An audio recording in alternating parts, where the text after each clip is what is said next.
अस्सलामु अलैकुम वरहमतुल्लाहि वबरकातुहु।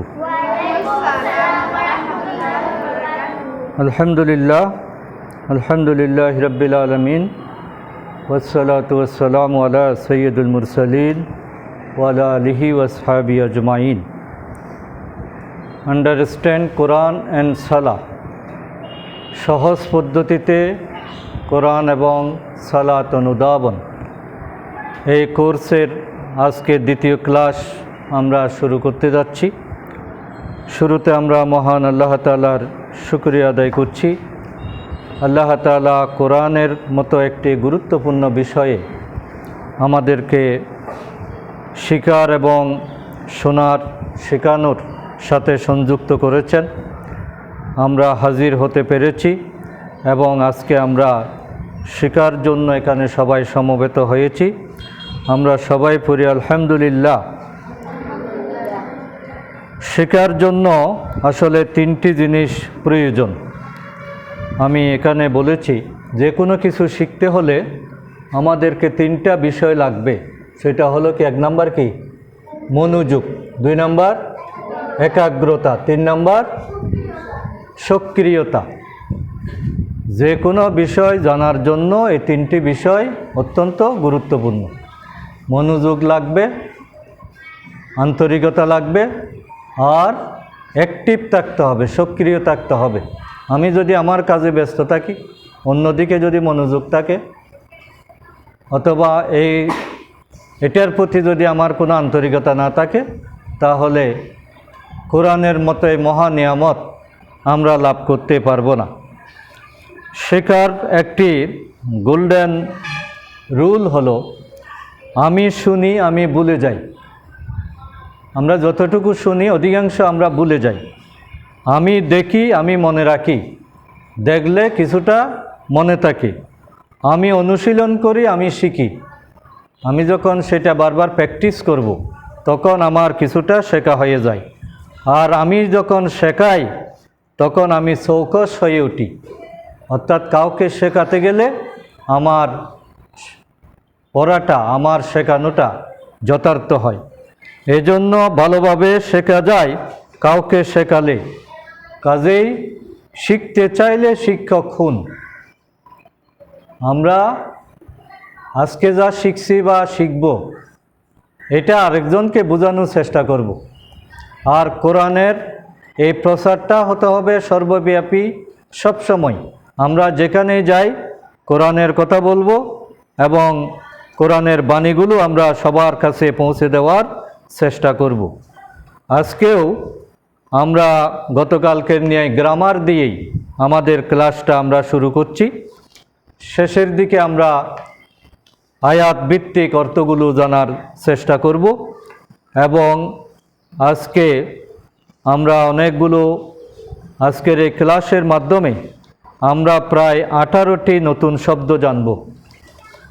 আর এই কোর্সের মাধ্যমে এটার সুবিধা হলো, এই 18টি শব্দ যখন আমরা শিখব, তখন আমাদের কোরআনে প্রায় 5990টি শব্দ শেখা হয়ে যাবে। এই কোর্সের এটা হলো গুরুত্বপূর্ণ এই বৈশিষ্ট্য। আমরা যে বইটা থেকে কথা বলছি, এটা হলো 50% কোরআনের শব্দ, কোরআন ও সালাত অনুধাবন। এই বইটা আমাদেরকে সংগ্রহ করতে হবে। আমরা তোমাদেরকে এটা দেওয়ার চেষ্টা করব এবং এই বইটা আমাদের যদি সাথে থাকে আর আমার আলোচনাগুলো যদি শুনো, তাহলে এটা প্র্যাকটিস করা বা মনে রাখা খুবই ইজি হবে। এই কোর্সটার যিনি চালু করেছেন তার নাম হলো ডক্টর আব্দুল আজিজ আব্দুর রহিম। তিনি আন্ডারস্ট্যান্ড কোরআন একাডেমির পরিচালক এবং এখানে এই কোর্সের মধ্যে সূরা ফাতিহা সহ 6টি সূরার এখানে আমরা আলোচনা করব এই কোর্সে। আর কিছু দোয়া আছে যেগুলো আমরা নামাজে পাঠ করি। এই 6টি সূরা ফাতিহা এবং দোয়ার মাধ্যমে আমরা এই বই থেকে 125টা শব্দ শিখে ফেলব, যেগুলো পবিত্র কোরআনে এসেছে প্রায় 40,000 বার। অর্থাৎ 50% কোরআনের শব্দ আমাদের জানা হয়ে যাবে। এই জন্য প্রতিটি ক্লাস আমরা যাতে মনোযোগের সাথে শ্রবণ করি এবং বোঝার চেষ্টা করি। আজকে আমরা আমাদের যথারীতি গ্রামার দিয়েই আলোচনা শুরু করতে চাই। এখানে আমি লিখেছি, এটা একটু সবাই পড়ে দাও কি। আরবিতে কলিমা বা শব্দ অথবা পদ 3 ভাগে বিভক্ত। কয় ভাগে বিভক্ত? আমরা জানি বাংলাতে পদ কয় প্রকার? 5 প্রকার। কি কি?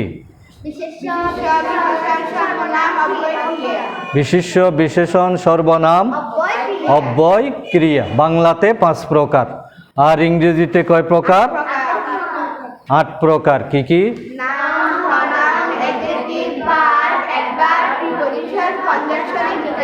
ইন্টারজেকশন। 8 প্রকার। কিন্তু আরবিতে সুবিধা হলো আমাদের এত প্রকার মুখস্থ করার দরকার নেই। শুধু আরবিতে পদ হলো 3 প্রকার। পদ বা কলিমা কয় প্রকার? 3 প্রকার। একটা হলো ইসিম, ইসিম মানে বিশেষ্য। 2 নম্বর হলো ফেল, ক্রিয়া। আর 3 নম্বর হলো হরফ, অব্যয়। ইসমুন বা ইসিম, ইসিম অর্থ বিশেষ্য, ফেল অর্থ হরফ, ফেল অর্থ ক্রিয়া, হরফ অর্থ অব্যয়। পড়ো দেখি তিনটা। ইসিম, ফেল, হরফ। ইসিম, ফেল, হরফ। ইসিম অর্থ বিশেষ্য, ফেল অর্থ ক্রিয়া, হরফ অর্থ অব্যয়। এই বিশেষ্যের মধ্যে এটা নাউন, প্রোনাউন, অ্যাডজেক্টিভ, অ্যাডভার্ব সব এখানে এসে গেছে। সবগুলো মেলেই ইসিম। তারপরে ক্রিয়াটা আলাদা ক্রিয়া হিসেবে আছে। আর অব্যয়ের মধ্যে ইংরেজিতে 3টে আছে, প্রিপোজিশন, কনজাংশন, ইন্টারজেকশন। সব এই হরফের মধ্যে এসে গেছে। আমরা এই পর্যন্ত 4টা অব্যয় আমাদের পাঠের মধ্যে আমরা শেষ করেছি। বি, বাজের বি, এটা হলো অব্যয়। বাজের বি অর্থ কি? সাথে বা নিকটে। লামজের লি, লি অর্থ কি? জন্য। মিম নুনজের মিন, মিন অর্থ কি? হতে বা থেকে। আর একটা এখানে ব্যবহার হয়েছে ফা, ফা জবর ফা। ফা মানে অতএব অথবা সুতরাং, যেটা আমরা বলি। তাহলে আমরা গ্রামারের এই 3টা বিষয়, পদ বা কলিমা কয় প্রকার আরবিতে? 3 প্রকার। 1 নম্বর ইসিম, ইসিম। 2 নম্বর ফেল, ফেল। 3 নম্বর হরফ। ইসিম, ফেল, হরফ। ইসিম, ফেল, হরফ। বিশেষ্য, ক্রিয়া, অব্যয়। আমরা ক্রিয়ার দিকে এখন যাচ্ছি না। আমরা আপাতত ইসিমের যে শব্দগুলো, এগুলোর মধ্যে আছি। ইসিমের মধ্যে নাউন আছে, প্রনাউন আছে। আমরা গতকালকে 6টি প্রনাউনের কথা বলেছি। কি কি? হুয়া, হুম, আন্তা, আন্তুম, আনা, নাহানু। হুয়া অর্থ সে, হুম অর্থ তারা, আন্তা অর্থ, আন্তুম অর্থ, আনা অর্থ, নাহানু অর্থ। তাহলে 6টা শব্দ আমরা শিখেছি এবং এগুলো টিপিআই পদ্ধতিতে। টিপিআই পদ্ধতিতে আমরা আবার একটু দেখাবো। হুয়া হুম, আন্তা আন্তুম, আনা নাহানু, সে তারা, তুমি তোমরা, আমি আমরা। হুয়া হুম, আন্তা আন্তুম, আনা নাহানু। তাহলে এতটুকু যদি আমাদের ক্লিয়ার থাকে, আমরা এই হুয়া দিয়ে 6টা বাক্য বানাবো। হুয়া হুম, আন্তা আন্তুম, আনা নাহানু। এই 6টা শব্দ দিয়ে এখানে একটা শব্দ আমি লিখেছি কি? মুসলিম। এটাও ইসিম, এটা বিশেষ্য। মুসলিম মানে কি? মুসলমান। আমরা, আমাদের পরিচয় কি? আমরা মুসলিম। তাহলে আমরা মুসলিম। আমি মুসলিম, সে মুসলিম, তোমরা মুসলিম, তুমি মুসলিম, আমি মুসলিম, এই শব্দগুলো আরবিতে কিভাবে হবে এটা আমরা আজকে শিখব ইনশাআল্লাহ। তাহলে আমরা শুরু করি। সে মুসলিম, হুয়া মুসলিম, তারা মুসলিম, হুয়া হুম, হুম মুসলিমুনা বা মুসলিমুন। তাহলে মুসলিম থেকে মুসলিমুনা কিভাবে হলো এটা আমি বলি নাই। এটার নিয়ম হলো আমরা যখন বাংলাতে সিঙ্গুলার থেকে প্লুরাল করি তখন শেষে কিছু শব্দ ব্যবহার করি, যেমন ছাত্র, ছাত্ররা বা ছাত্রবৃন্দ, তারপরে শিক্ষক, শেষে বলি বেশি হলে শিক্ষক মণ্ডলী। এইভাবে আমরা ব্যবহার করি। আর ইংরেজিতে ব্যবহার হয় এস বা ইএস। বয় বালক, বালকেরা, বয়েস গার্ল, বালিকা, বালিকারা, গার্লস। তারপরে ম্যান, MAN, MEN, ম্যান। তারপরে হয় পটেটো, পটেটুস, ইএস আসে, কোথাও ইএস আসে, কোথাও এস আসে, আর কোথাও মাঝখানে পরিবর্তন হয়। এইভাবে আমরা ইংরেজিতে একবচন থেকে বহুবচন করি, কিন্তু আরবি নিয়মটা আরও অনেক সহজ। আরবিতে একবচন থেকে বহুবচন করার নিয়ম হলো এখানে মুসলিমুনের মধ্যে কি আছে, তানবিন আছে। এই তানবিনটা বহুবচন করার সময় উঠে যাবে, উঠে ওইখানে ওয়ানুন অথবা ইয়ানুন এটা যুক্ত হবে। মুসলিম, মুসলিম, মুসলিমুন, মুসলিমিন, সে মুসলিম, সে মুসলিম, হুয়া মুসলিম, তারা মুসলিম, হুম মুসলিমুন।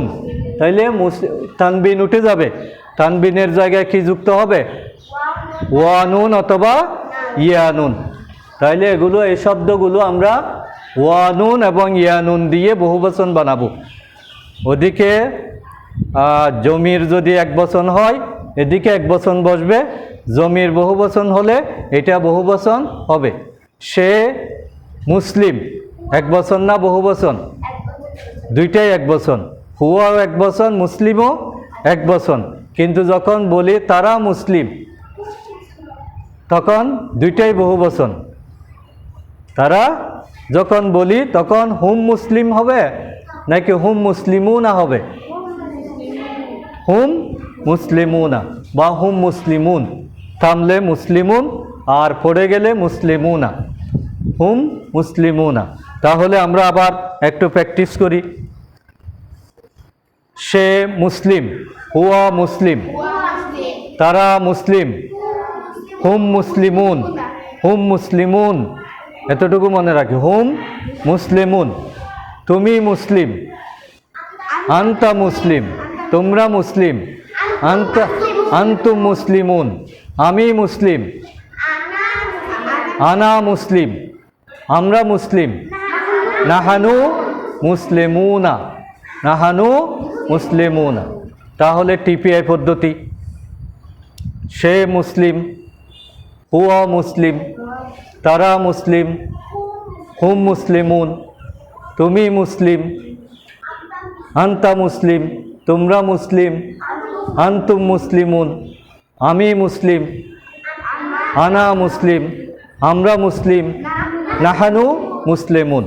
আবার আরো দ্রুত, সে মুসলিম, হুয়া মুসলিম, তারা মুসলিম, হুম মুসলিম, তুমি মুসলিম, আনতা মুসলিম, তোমরা মুসলিম, আনতা মুসলিমুন, আমি মুসলিম, আনা মুসলিম, আমরা মুসলিম, নাহানু মুসলিমুন, ওয়া নুন যুক্ত হবে। আবার সে মুসলিম, তারা মুসলিম, তুমি মুসলিম, তোমরা মুসলিম, আমি মুসলিম, আমরা মুসলিম, সে মুসলিম, তারা মুসলিম, তুমি মুসলিম, তোমরা মুসলিম, আমি মুসলিম, আমরা মুসলিম। তাহলে বহুবচনে কি যোগ হবে? ওয়ানুন অথবা ইয়ানুন। ইয়ানুন কখন হবে এটা আমরা এখনো বলি নাই, এটা পরে বলবো, এটার আলাদা একটা নিয়ম আছে। আপাতত ওয়ানুনটাই আমরা ব্যবহার করব। কেমন? তাহলে একবচন থেকে বহুবচন করার নিয়ম কি? তানবিন উঠে যাবে, তানবিনের জায়গায় ওয়ানুন অথবা ইয়ানুন যুক্ত হবে। আমরা ইয়ানুন দিয়ে এখনো বলি নাই, ওয়ানুন দিয়ে বলছি। তাহলে মুসলিম দিয়ে 6টা বাক্য সবাই বলতে পারবে তো? এইভাবে আমরা পরবর্তী আরেকটা শব্দ আছে কি? মুমিন, মুমিনুন। তাইলে মুমিনুন বহুবচন করার সময় এটা কি যাবে? এখানে এটা তানবিন আছে, বহুবচন করার সময় এটা কি হবে? ওয়া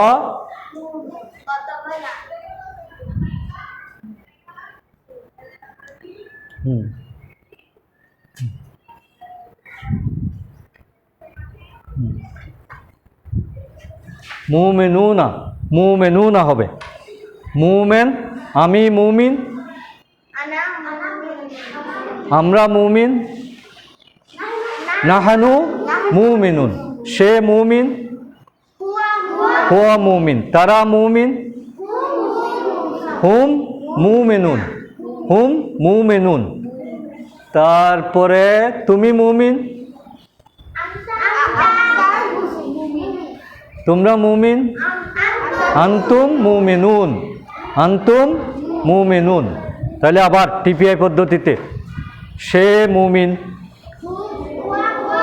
তারা মুমিন, হুম মুমিনুন, হুম মুমিনুন, তুমি মুমিন, তোমরা মুমিন, আনতুম মুমিনুন, আমি মুমিন, নাহানু আমরা মুমিন, নাহানু মুমিনুন। সূরা মুমিনুন আছে না? কাদ আফলাহাল মুমিনুন আল্লাযীনা হুম ফি সলাতিহিম খাশিয়ুন। এইভাবে ওইখানে সবগুলো বহুবচন, ওয়ানুন দিয়ে সবগুলো বহুবচন করা হয়েছে। তাহলে এগুলো যখন আমরা বুঝবো তখন কোরআন পড়তে অনেক ভালো লাগবে এবং বুঝবো আমরা অর্থগুলো, এটা কি এক বচন না বহুবচন, তখন সহজেই বোঝা যাবে। এই জন্য এক বচন থেকে বহুবচন করার নিয়ম কি?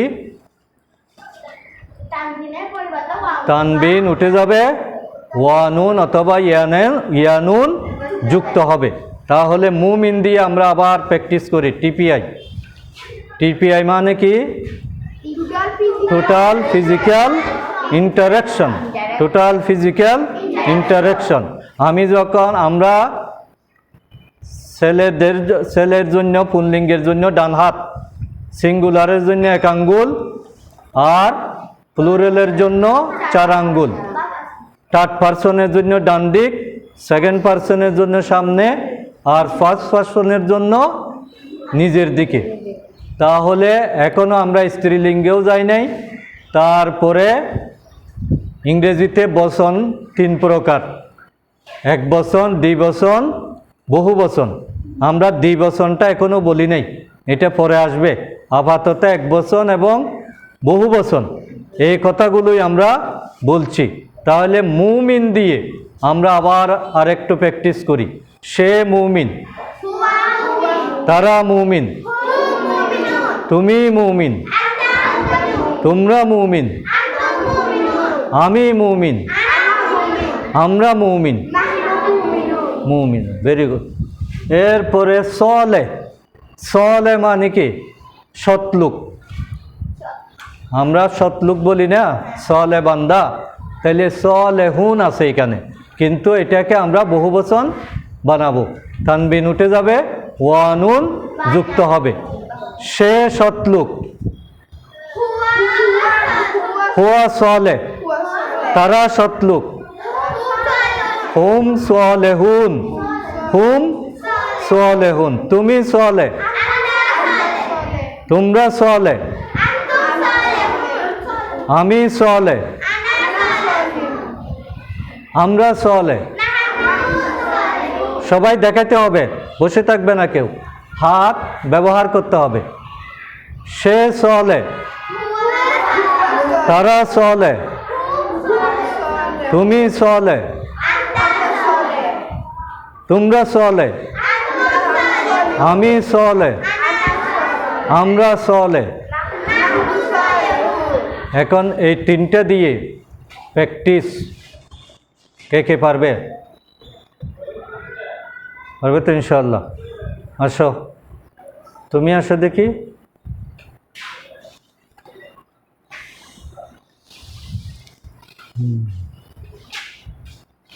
প্রথমে মুসলিম দিয়ে বলো। সে মুসলিম, তারা মুসলিম, তুমি মুসলিম, তোমরা মুসলিম, আমি মুসলিম, আমরা মুসলিম। এই টিপিআই পদ্ধতিতে দেখো।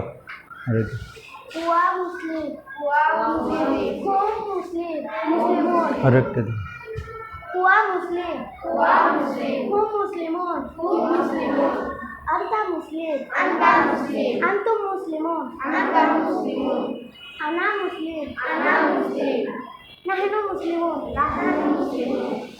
তারপরে মুমিন দিয়ে বলো। সে মুমিন, সে মুমিন, সে মুমিন, হুয়া মুমিন, তারা মুমিন, হুম মুমিনুন,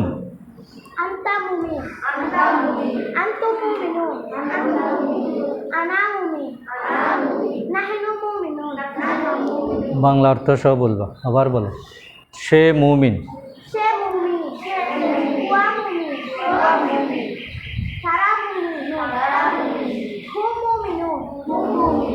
এই দেখা না।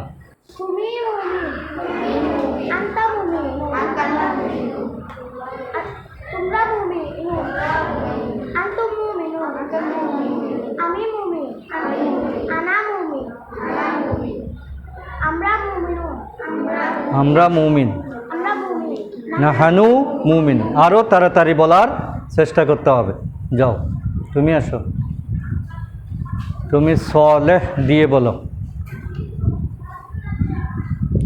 আরো এদিকে আসো। সে সলেহ, তারা সলেহ, হুম সলেহুন, তুমি সলেহ, আনতা সলেহ, তোমরা সলেহ, আনতুম সলেহুন, আমি সলেহ, আনা সলেহ, আমরা সলেহ, নাহানু সলেহুন। জি, মাশাআল্লাহ। এখানে এই বইয়ের 10 পৃষ্ঠায়, এই 10 পৃষ্ঠায় এই প্র্যাকটিসগুলো দেওয়া আছে। এখানে আরও 3টা শব্দ আছে, আর একটা শব্দ হলো নেগেটিভ শব্দ। আমরা এগুলো পজিটিভ বলেছি, এখন নেগেটিভ। কাফের, কাফেরুন, কাফের, কাফেরুন। তারপরে মুশরিক, মুশরিকুন। মুনাফেক, মুনাফেকুন। এক বচনের জন্য কাফের, বহু বচনের জন্য কাফেরুন। এক বচনের জন্য মুশরিক, বহু বচনের জন্য মুশরিকুন। এক বচনের জন্য মুনাফেক, বহু বচনের জন্য মুনাফিকুন। তাহলে আমরা ওই 6টা দিয়ে হুয়া, সে কাফের, কি হবে? হুয়া কাফের, তারা কাফের, হুম কাফেরুন, কুল ইয়া আইয়ুহাল কাফিরুন। আছে না? এখানে কি কাফের একজন না বেশি? সকল কাফেরকে বলা হয়েছে। তাহলে কাফেরুন মানে হলো বহু বচন। এটা কিভাবে হয়েছে? তানবিন উঠে গেছে, ওয়ানুন যুক্ত হয়েছে। তাহলে সে কাফের, হুয়া কাফের, তারা কাফের, তুমি কাফের, তোমরা কাফের, আমি কাফের, আমরা কাফের। আমরা কাফের বললে একটু খারাপ লাগে না? কাফেরের আরেকটা অর্থ আছে, সেটা হলো কৃষক। যারা কৃষি কাজ করে তাদেরকেও আরবিতে কাফের বলে। আমরা ওইটা ধরবো আর কি। অসুবিধা আছে? এগুলো আমরা শিখার জন্য। কাফেরুন শব্দটা কোরআনে আছে কি না? তাহলে এই শব্দগুলো আমরা প্র্যাকটিস করলে কোরআনের শব্দের সাথে আমাদের জানাশোনা হয়ে যাবে। এই জন্য আমরা এটা মানে শিকার জন্য বলতেছি, আকিদার জন্য না। আমি কাফের বললে কি আমি কাফের হয়ে যাব? এখানে এমনি কাফের অর্থ হলো অস্বীকারী। কেউ যদি আল্লাহর কোনো কিছু অস্বীকার করে তাহলে তাকে কাফের বলা হয়। তাহলে মুশরিক, মুশরিক মানে কি? যারা আল্লাহর সাথে শিরিক করে, অংশীদার করে, আল্লাহর সাথে শরিক করে, যে আল্লাহও পারেন, তারপর অমুক বাবাও পারে, আল্লাহও পারেন, অমুক হুজুরেও পারে, তারপরে অমুক পীর সাহেব পারে, এইরকম আল্লাহর ক্ষমতা কাউকে দিয়ে দেওয়া, এটার নাম হলো শিরিক বা মুশরিক। তাদেরকে যারা শিরিক করে তাদেরকে কি বলে? মুশরিক। তারপরে আল্লাহকে একাধিক মনে করা, যেমন খ্রিস্টানেরা মনে করে যে আল্লাহ কয়জন? 3 জন। হ্যাঁ, তারা ঈসাকে আল্লাহর পুত্র মনে করে, মরিয়মকে আল্লাহর কি মনে করে? স্ত্রী মনে করে। তাহলে এরকম পুত্র মনে করা, স্ত্রী মনে করা, ভাই মনে করা, অথবা সমকক্ষ মনে করা, এটার নাম হলো মুশরিক। তাহলে আমরা মুশরিক দিয়ে এই 6টা বাক্য বলবো। সে মুশরিক, তারা মুশরিক, হুম মুশরিকুন, তুমি মুশরিক, তোমরা মুশরিক, আমি মুশরিক, আমরা মুশরিক, নাহানু মুশরিকুন। তারপরে মুনাফিক। মুনাফিক মানে কি? মুনাফিক মানে হলো দ্বিমুখী নীতি, সামনে একরকম পিছনে আরেক রকম। সামনে বলবে আমি ইমানদার, আর পিছনে পিছনে শত্রুতা করে, এরকম কিছু লোক আছে কি না? এটাকে মুনাফিক বলে। মুনাফিক মানে 2 মুখ বিশিষ্ট, যেখানে মুখ চরিত্রটা দ্বিমুখী। তাহলে এই মুনাফিক দিয়ে, মুনাফিকের শব্দ কোরআনে আছে কি না? সূরা মুনাফিকুন একটা আলাদা সূরা আছে, সূরা কাফিরুন একটা আলাদা সূরা আছে। তাহলে মুনাফিকদের নামেও সূরা আছে, কাফেরদের নামেও সূরা আছে। তবে মুনাফিকের আলোচনাটা বেশি, কোরআনে মুনাফিক সম্পর্কে বেশি কথা বলা হয়েছে, কাফেরের আলোচনাটা অনেক কম। সূরা কাফিরুন শুধু 5 আয়াত, কিন্তু মুনাফিকুন এটা অনেক লম্বা সূরা। তাহলে বোঝা যায় কি কাফেরের চেয়ে মুনাফিক আরও মারাত্মক।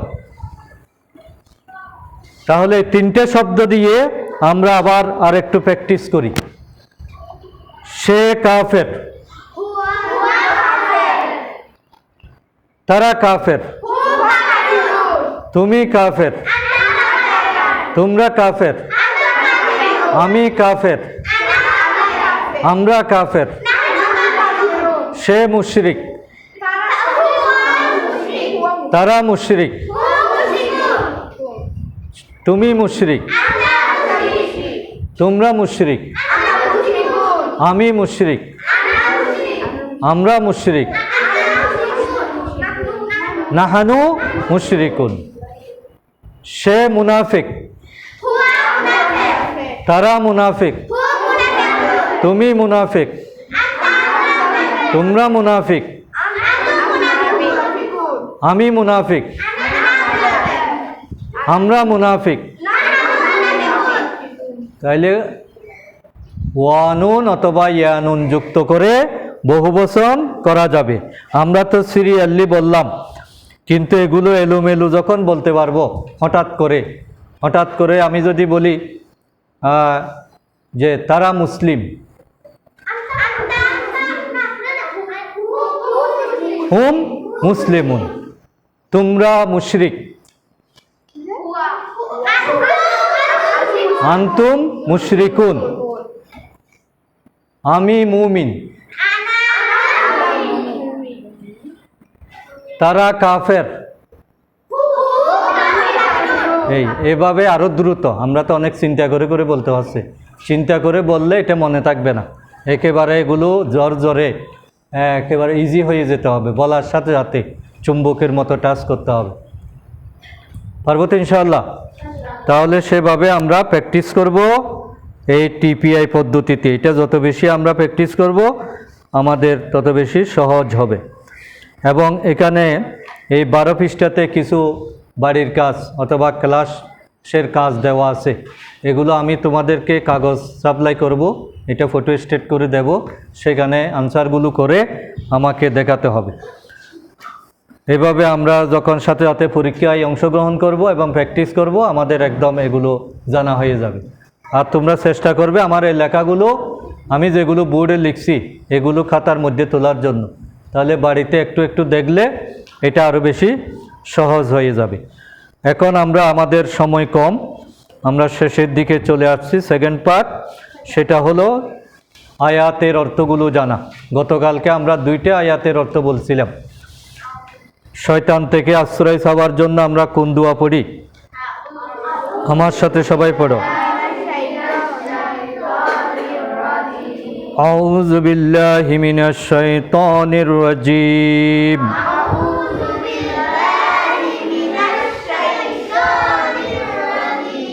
আউযু মানে কি?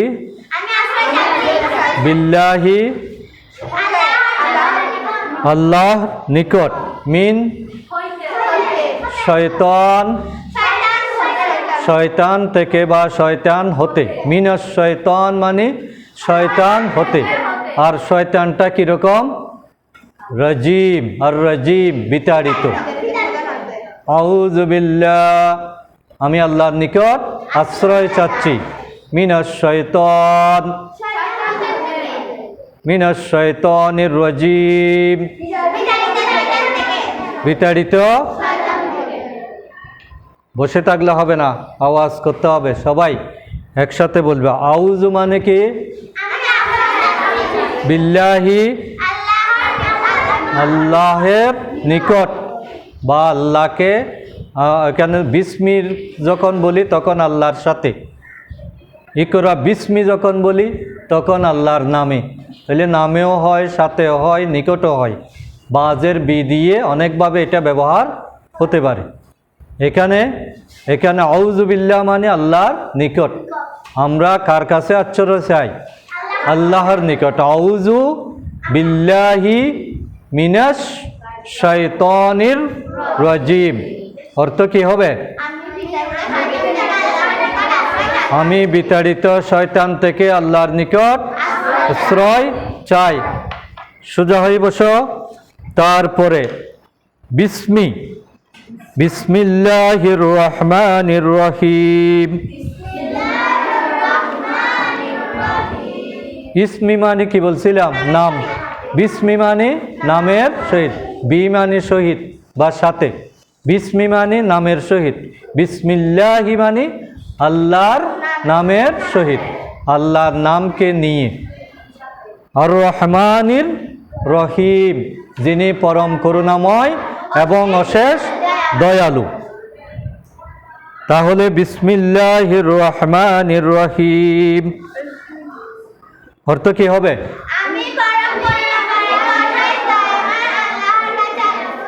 আল্লাহর নামে শুরু করছি। শুরু করছি কথাটা এখানে আরবিতে নাই, কিন্তু আমরা বোঝার জন্য অতিরিক্ত কথা হিসেবে এটা বলে থাকি।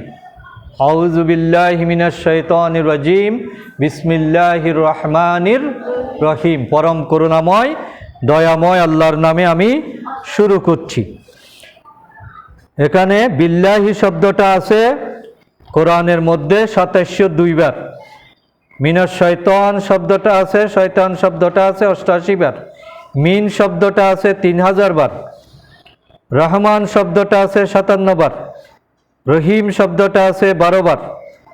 এগুলো যারা এই বইটা লিখেছেন তারা এগুলো কম্পিউটারের মাধ্যমে বের করেছেন। বিসমি শব্দটা আছে 39 বার। তাহলে এভাবে আমরা অনেকগুলো শব্দ আমাদের জানা হয়ে যাচ্ছে। এখন আমরা সূরা ফাতিহা প্রথম আয়াত, আলহামদুলিল্লাহি রাব্বিল আলামিন। আলহামদু মানে কি? সমস্ত প্রশংসা, সমস্ত প্রশংসা। লিল্লাহ, লি মানে কি?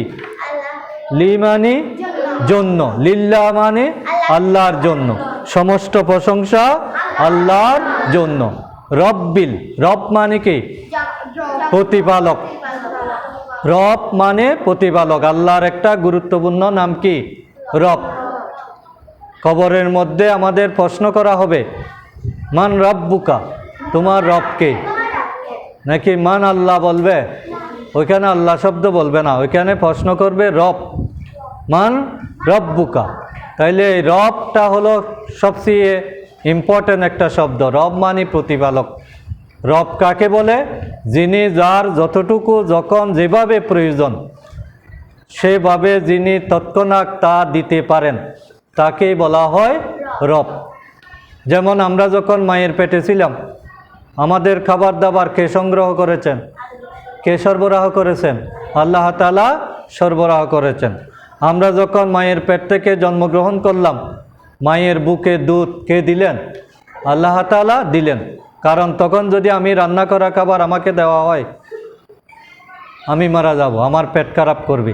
এই জন্য আমি আসার আগেই আল্লাহ তাআলা আমার রিজিকের ব্যবস্থা করে রেখেছেন। এইভাবে প্রতিটি প্রাণী বেঁচে আছে কার দয়ায়? আল্লাহর দয়া। এই জন্য তিনি হলেন রব বা প্রতিপালক, যিনি আমাদেরকে প্রতিপালন করছেন। আমরা একটা নিঃশ্বাস ছাড়তেছি আর একটা নিঃশ্বাস নিচ্ছি।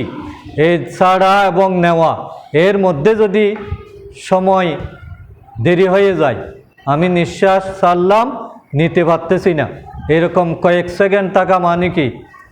স্ট্রোক করে মারা যাওয়া। স্ট্রোক মানে কি? আদান প্রদান বন্ধ হয়ে যায়। তাহলে এভাবে যিনি নেওয়া এবং দেওয়া গ্রহণ করার ব্যবস্থা যিনি করেন, তার নাম কি? রব। তাইলে আমরা প্রশংসা করব কার? আল্লাহ তাআলার। এই জন্য আল্লাহ তাআলা আমাদেরকে দোয়া শিখিয়েছেন। আমরা আল্লাহর কাছে সূরা ফাতিহাটা হলো একটা মুনাজাত। এই মুনাজাত আল্লাহ তাআলা আমাদেরকে শিখিয়েছেন যে তোমরা সর্বপ্রথম আমার প্রশংসা দিয়েই আমার কাছে দরখাস্ত করো।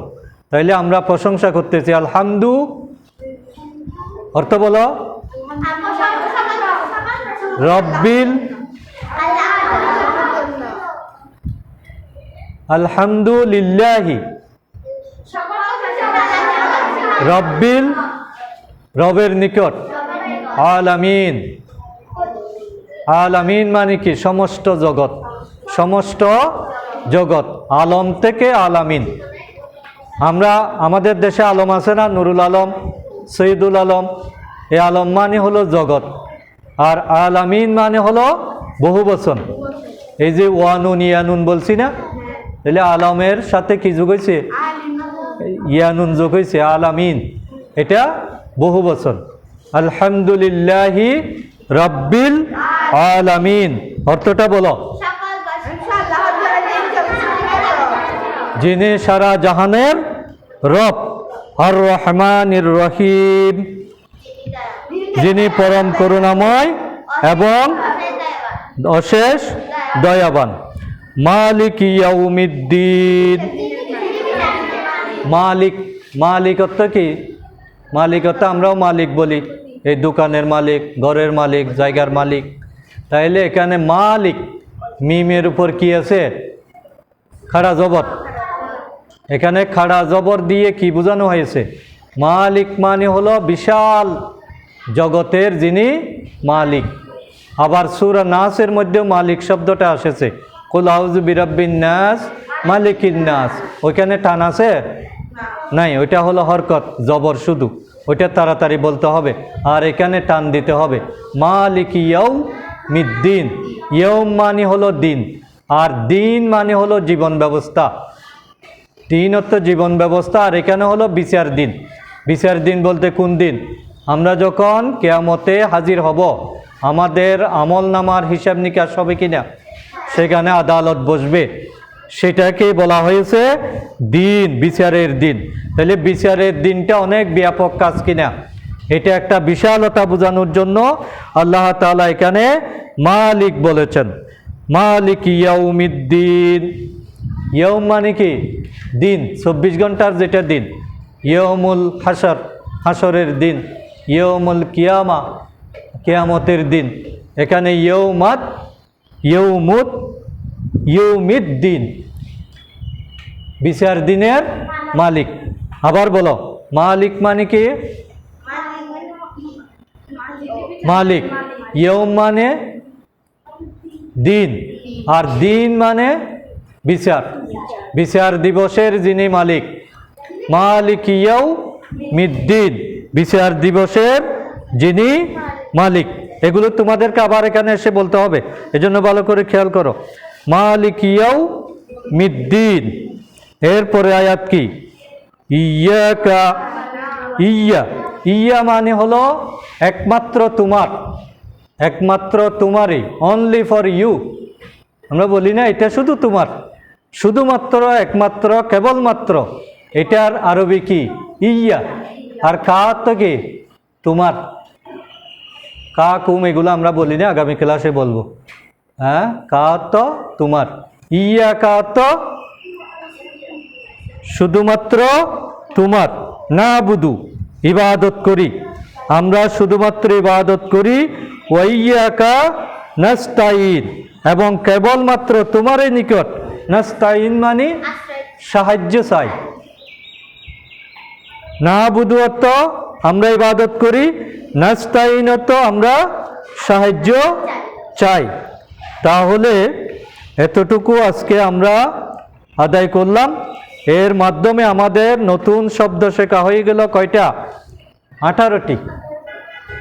গত ক্লাসে সহ, গত ক্লাসে আমরা 14টি শিখেছি, আজকে আরও 4টি সহ মোট 17টি শব্দ, 18টি শব্দ আমাদের শেখা হয়ে গেছে। এবং এর মাধ্যমে আমরা কোরআনের কয়টা শিখেছি? 5990, অর্থাৎ প্রায় 6000-এর কাছাকাছি। তাহলে এটা কি ছোট অর্জন না বড় অর্জন?